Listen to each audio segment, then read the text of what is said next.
Okay, so the exhaust is all in. I did, on this front gasket here, let me see if I can squeeze under here. On this front gasket here, this one, you can't really see, but that's the one that was the flat gasket. And getting the gasket to go down evenly, it didn't seem like it worked very well. There is kind of like an area that's like bulged up, not like the rest of it. So I don't know if I did that one right or not. I did look in the manual, and I pretty much was doing it the right way. But I'm just not sure about this one. There was like a sleeve in one of the pieces, so there was a place for the gasket to sit, so it shouldn't have gone out of place in any way. I might not have been tightening them evenly, just because it's hard to tell from the bottom looking up like that, but we'll see if it leaks. But the front joint is all tightened up to the cat up there. The wire to the oxygen sensor that's up here on this next piece up, I'm not gonna crawl up there too, but in any case, it's sticking up right next to the CV axle bearing housing, which I don't think should be a big deal. It's just I wish there was some place to attach it better, but there is not. So you do what you gotta do. On this exhaust, it's kind of weird, these hangers, they don't have the little bulb on the end, so they're real easy to get on and off, but that's not necessarily a good thing when you're putting in the exhaust, because it just wants to fall out. But I will stress the importance of using the silicone grease on those. Not necessarily these ones I'm sure would go in real easy, but the other ones where they have the bulb on the end, like the ones back in the back here, like shoot, where is it? Oh, like this here. I don't know if you can see that, but there's like a bulb on the end there. When I took those out, they were really rough to get out. Rubber can actually rust to metal, and it was a difficult thing to get them apart. I even pinched myself in the tool, like get myself a pretty good blood blister. But they were difficult to get off, and with the grease on there, I didn't need any tool. You just slide it right on. It has a little bit of resistance, but very little. And there's this connection here. These ones were pretty simple, just takes a long time because you're fighting against the spring to tighten it, so you gotta turn a lot. The clamp here on this, you won't necessarily have this, but if you did happen to have a clamp like this, the best thing I could find on that was to torque them to about 30 to 40 foot-pounds. It didn't come with any instructions with the exhaust, but I went ahead and did it to 30, I believe, and it seems like it clamped up real good. I guess we'll see if that leaks too. So, and then on this bracket here, the brace, those 4 screws, the torque on those is like 22 foot-pounds. So since it's so little, I just converted that to inch-pounds, which is like 264. And then the 70% of that was 185 inch-pounds, so I torqued those to 185. If you don't have the inch-pounds, it's something like 15 or 16, I think. 16 probably. But let's see, I'm going to go ahead and put the stuff together inside. I'm going to get the battery in, drop this down off of these, oh no, not drop it down off of the jack stands yet, because I want to grease up those stabilizer bar links, and it's the stabilizer bar links in the back, I believe.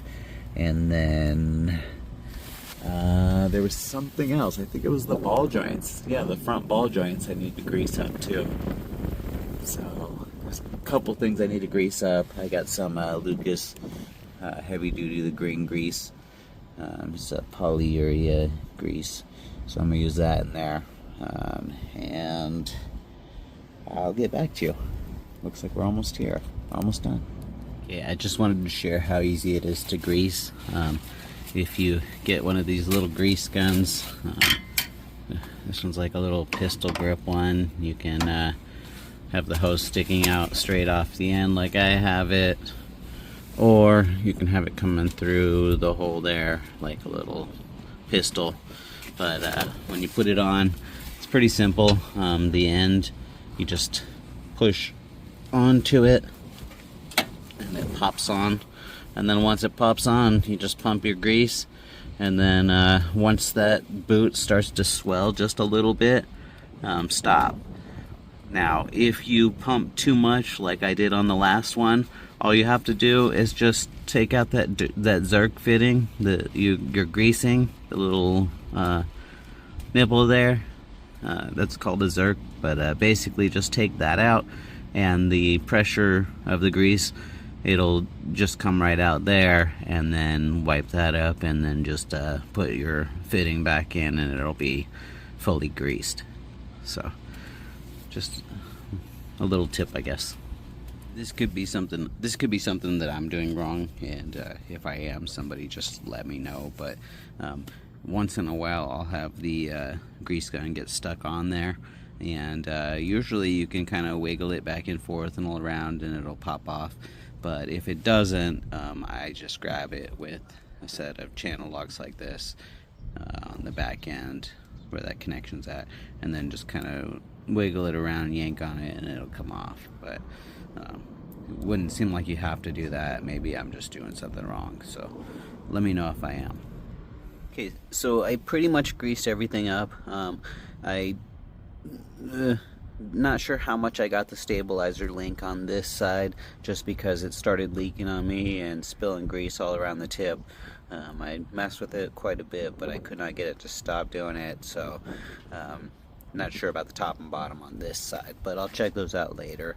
But I did in here, I got the center back together. Not a whole lot to it, it's pretty simple. This center piece here, you're gonna line up over the e-brake or parking brake, and then slide it back in there, and it pops down. There's like 4 clips, and then this one here, you line it up over there. There's a wire that goes to the outlet there, and then there's like a clip that clips to the bottom of this rail over here, and then just guide it over the shifter, and there's like 4 clips on there to pop that in. I did have to put those 2 screws back here behind here. They were actually for a piece further down. We weren't going that far, but this is all put back together. I'm gonna go ahead and connect the battery, and then I will be able to get into the back to put the back end back together. And I need to bleed the power steering and check my exhaust, so I'm going to start it up in a few minutes here. The battery terminals, all I did here, I put some, well, I used the brush to clean it off real good, but all I did was I put silicone brake lubricant. This is basically your dielectric grease. So you put that on there, and then put your cable on there, and it'll keep it from corroding. So I'll be right back. Well, the back is back together. Tires are all on the ground. Inside's all put together. And it is running. And obviously the exhaust is not leaking at all. In fact, it sounds so much quieter now that I can hear the engine's going to end up needing work eventually, but you couldn't hear that before. And when I started this thing before, it was super rough, like it shook the whole car. Now it starts up like a brand new car. No vibration hardly at all. The power steering, I did get a little overzealous trying to fill that up. and turning it back and forth, and I had like an overflow up here, so I'm letting the bubbles chill out a little bit before I get back to it. You just basically, if I'm understanding right, you just basically crank the wheel to one side and then back to the other and then back to the other and cycle it back and forth, but don't do it very fast, I guess, or you'll end up with a mess like I had. And transmission fluid is kind of a mess to clean up, and it stinks. So. But I'm happy. It's running.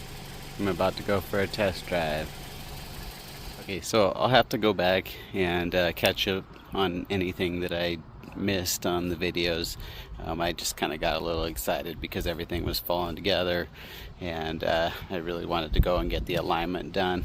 So I got the alignment done. Everything works great. It's like a new car. Like when it starts, it doesn't shake anything like it did. Bumps are real smooth. Shifts really nice and smooth. No jerkiness at all. And I decided to make her look a little better, so I ordered some rims and tires today. So those will be in a few days, and I'll make sure that I post something so you can see what it looks like. But I'm just like putting on some of the plastic trim underneath, but everything's looking good. The brakes were new. I had to do a brake-in procedure with the brakes. They had me do like 30 stops, going from 30 miles an hour down to 5, and taking a break to cool down 30 seconds in between. And it worked pretty good. They seem like they stop a lot better now.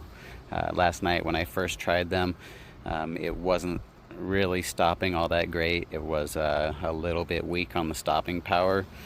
I guess you do need to do that break-in. But also the e-brake was dragging in the back just a little bit. I went around, I don't know, maybe 3 blocks, and when I left, you could definitely hear that it was dragging, just like a scraping, but nothing severe. And by the time I got back, it was still a tiny bit, but nothing like it was. And it's gotten a lot better now. You can't even hear it anymore. So it's beautiful. I'm really thrilled. Turned out better than I expected. Something I forgot to mention, when you're taking this part apart, this little console area here, and you're taking the stick shift off, all it is screwed on there. Just rotate the knob counterclockwise. It might be real tight, but if you just give it some force, it'll unscrew, and then the boot stays there, and it's just the shaft comes up through the boot. I mean the leather boot, I guess you'd call it. It just comes up through there. I did have to clear a code. I got some dog hair there. One of the big reasons that I wanted to get this done is my dog, who's gotten pretty old. She really enjoys the car, and she can no longer get in the truck. So I brought her along in the car yesterday, and she was pretty excited. But yeah, so I wanted to let you know about the shifter there. I don't want you to have a hard time.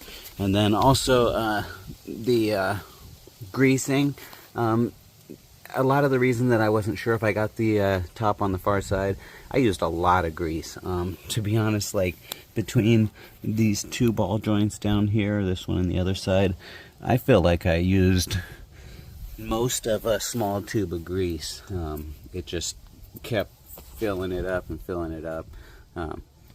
Thanks, Moog, for hiring me for free, and then acting like I didn't work for you for nothing. But everything looks good. I did mark all my bolts, and I've gone through everything. Nothing seems to be loosening. Granted, it hasn't been a lot of time yet, but I did want to just check and make sure. I think it'll be good. I'm pretty confident, especially now seeing that nothing's actually made any movements. And even the axle nut, which I didn't stake, it's still it hasn't moved either. And so that's at the 70% torque with the anti-seize on it, and the axle nut is not staked, and it's still not backing out. So, you know, I think it's okay.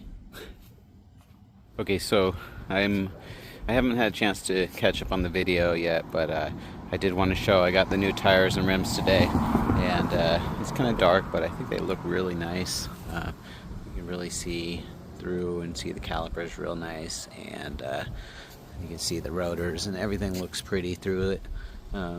And I have realized that now that I've done the tires, the headlights have to be next, because I got to get rid of that yellow. So one more thing in the plans, but I was kind of delayed a little. I have an issue. The check engine light keeps coming on. It's a lean code. I'm thinking it might have something to do with one of the O2 sensors. So I cleared it a couple times, but it came back. So I need to check out like some of the live monitors and figure out what it is that's doing it. But I'll let you guys know. Okay, so I need to go back through my videos and see if I missed anything. But I've driven a little over 200 miles, like 220 or something. And I looked at the bolts. Everything's marked. Everything's exactly where it was at. Nothing's moved even a hair. Even the axle nuts, which, by the way, are not staked yet. I wanted to wait and make sure that I didn't need to get back in there before I staked them, but I'm going to go ahead and stake them now. I'm pretty confident that everything is going to stay where it's at, and obviously even the axle nuts. The anti-seize isn't causing some catastrophic failure, and if it's going to hold like this, I'm pretty sure with the anti-seize and it's staked, it's going to be just fine. So that's where I'm at about that. Obviously I'm going to keep checking it, but everything everywhere underneath is right where it was. The only things that are any different are what the alignment guide changed, obviously. But I also I might possibly be having an issue with one the oxygen sensors. I did have to do a drive cycle after having the battery disconnected. I had some codes coming up for the O2 sensor, a lean condition, and ended up getting the a mass airflow sensor reading the other day, which is apparently related. I did a drive cycle. The drive cycle that I did was fairly extensive. It included from cold, with the engine cold, it said 8 hours. For me, it was probably 4 or 5 hours that it had been sitting, and it said to do it at 86 degrees or cooler. It was definitely way over 80 degrees, probably closer to 100. Basically, I idled for about 10 minutes, and then got up to between 40 and 55. I think I did about 50 on the first trip. And you drive for about 5 minutes with the throttle at about 25% throttle, so you're really going to be like pretty much feathering the gas. Make sure you got a good stretch of road so you don't have to slow down or anything. No excessive acceleration or braking. And then once you get to that 5-minute mark, you're just going to like coast down to 20 miles an hour. And then once you get to 20 miles an hour, you can go ahead and brake and pull over and stop.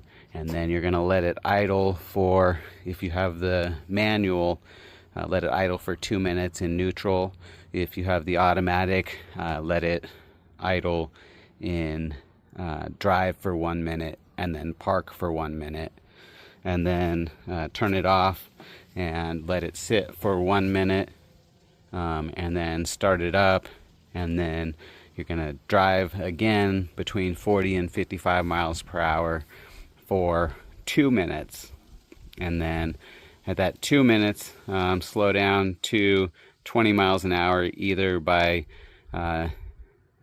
downshifting, I believe they said, or I think they just said cruising. I don't recall exactly, but basically you could just do it the same way as before to slow down.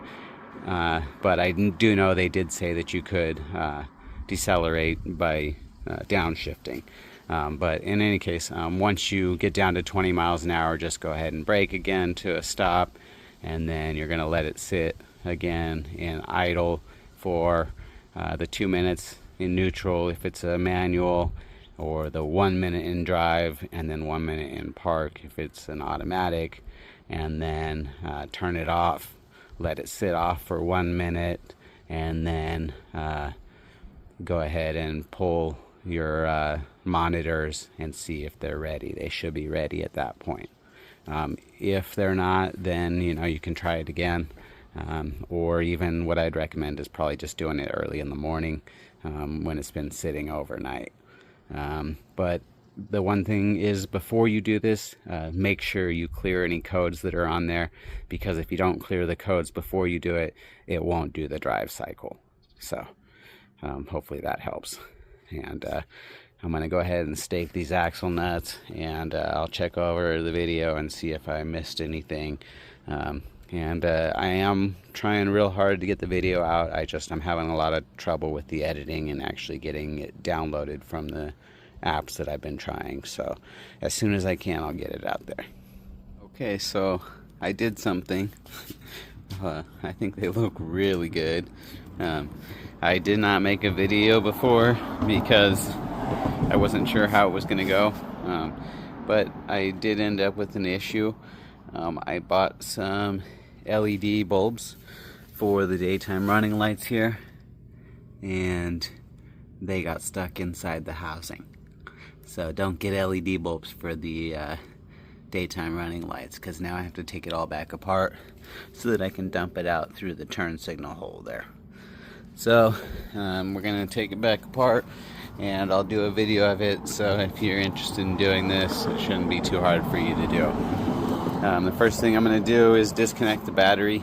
You definitely want to disconnect the battery, because once you take the bumper off, you're going to be near the airbag sensors, and you really don't want to set off your airbags. So I'm going to go ahead and disconnect the battery, and then we're going to pull the bolts from underneath on the bolts. You need to get the inside fenders. So underneath, we've got this bolt here. I'm going to take that one out, this one here, and this one here, and then I think that's the only three there. Same on the other side. And then we've got this screw here, and there's a clip up there, but I don't think you actually need to take that clip off. You just have to get to the screw that's underneath here so that you can get the bumper popped off. And then on the front, there is one screw right here in the center, and then you have to pull the support bracket bolts there too. And you don't actually have to drop the undercarriage here. You just want to disconnect all the stuff that's connected to the bumper so that you can pull the bumper out. One other thing that I'm doing, I did order some metallic paint, and I'm going to paint these Scion symbols. I'm going to make the outside all black, and then the letters I'm going to paint red. So hopefully that comes out good. But let me go ahead and do this, and I'll be right back.